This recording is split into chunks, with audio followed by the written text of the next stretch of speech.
হিজামা চিকিৎসা সম্পর্কে কিছু বলুন। ইসলাম হিজামা চিকিৎসা সম্পর্কে কি বলে? হিজামা মানে হলো শিঙ্গা লাগানো। আমরা ছোটবেলায় দেখছি মা চাচিরা শিঙ্গা লাগায়। এখন আলহামদুলিল্লাহ হিজামা শব্দটাই পরিচিত হয়ে গেছে। এটা হাদিসে বর্ণিত হয়েছে এমন একটা শব্দ হিজামা, এবং এটাকে আধুনিক চিকিৎসায় আপনার কাপ থেরাপি বলে, কাপিং থেরাপি বলে, এই জাতীয় নাম আছে।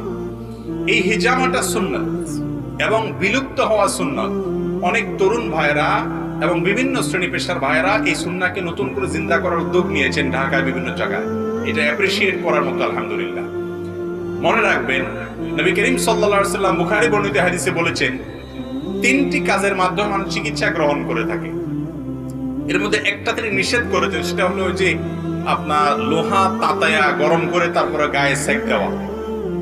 গরু টরুকে আগে দিত, নবী সাল্লাল্লাহু আলাইহি ওয়াসাল্লাম এটা নিষেধ করেছেন।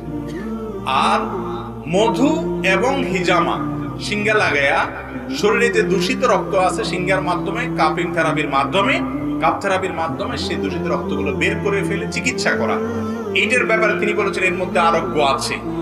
এবং বিশেষ করে মানুষের বিভিন্ন বড় বড় ব্যাধি থেকে রক্ষার জন্য হিজামা এটা উপকারী। নবী সাল্লাল্লাহু আলাইহি ওয়াসাল্লাম বলেছেন আরোগ্য আছে, তার মানে এটা আল্লাহর পক্ষ থেকে ওহীপ্রাপ্ত একটা ট্রিটমেন্টের একটা পদ্ধতি, যেটা আমাদের থেকে হারিয়ে গেছে।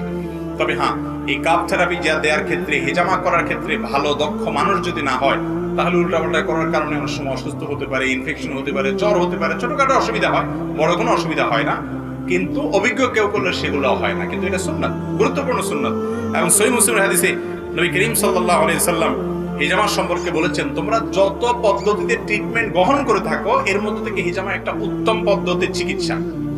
এবং নবী সাল্লাল্লাহু আলাইহি ওয়াসাল্লাম নিজে হিজামা গ্রহণ করেছেন, শিঙ্গা নিয়েছেন।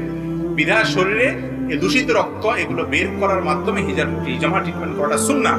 এবং আমি ব্যক্তিগতভাবে অনেক মানুষকে চিনি যাদের শরীরে বিষ ব্যথা, নানা রকমের অসুবিধা হতো, এদেরকে হিজামা করার পরামর্শ দিয়েছি, হিজামা করেছেন, তারা সুস্থ হয়েছেন। কয়েকদিন আগে আব্দুল্লাহ সাইফুল্লাহ ভাই হিজামা করিয়েছেন এবং তিনি বলেছেন যে তিনি অনেক ভালো ফিল করছেন অনেক অসুস্থ থেকে, আলহামদুলিল্লাহ। এবং আর অনেক মানুষ আমার জানাশোনা আছে, আলহামদুলিল্লাহ। এমন আমাদের জিন্দা করা দরকার, এবং এটা সুন্নাত, হাদিস দ্বারা সুসাব্যস্ত হয়েছে, বহু হাদিসে বর্ণিত হয়েছে। এবং এই ক্ষেত্রে বিশেষ করে যাদের জাদুগ্রস্ত, জাদুর কারণে শরীরে অনেক সময় দূষিত রক্ত হয়ে যায়, দুষ্ট জিন শয়তানের প্রভাবে অনেক সময় হয়, এগুলো হিজামার মাধ্যমে যখন বের করে ফেলা হয়, মানুষ সুস্থ ফিল করে।